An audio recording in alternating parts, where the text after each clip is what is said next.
Even you, Obinna, even you. When mom and dad brought you from the village, you were introduced as the new houseboy.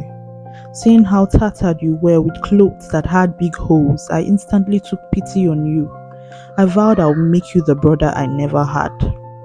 But sometimes, I guess it's better to leave street dogs on the streets because you might just feed and care for them enough to kill you.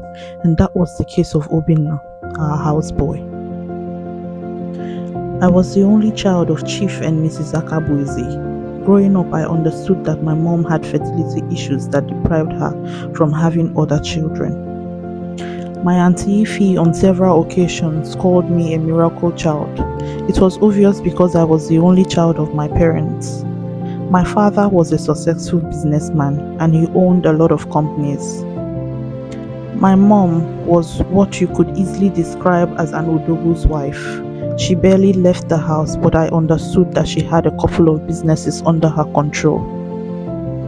There were times I overheard mom telling dad that they should adopt a child, but my dad, being a very stubborn man, refused mom's requests.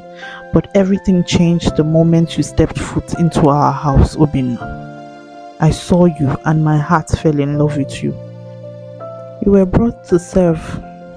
But seeing that at the time of your arrival you were about my age, mommy took you like a son and I took you like a brother.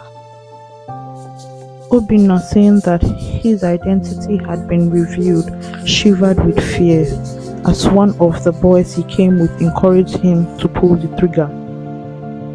Mom's eyes were filled with tears as she was shaken by the turn of events. The very child she raised as her own was right there, pointing a pistol at her. Dad, on the other hand, held mom, but I saw anger and disappointment as his gaze never moved from Obinna. Seeing the scene playing out right in front of me, I hoped and prayed that this was all a bad dream and I would soon wake up. And wake up I did when I heard the shots fired at both my mom and my dad. As I immediately rushed to their sides, I tilted my head up as I watched in sheer disappointment to Obinna pointing a gun at me. My own brother. And before I could say a word, I heard another shot being fired.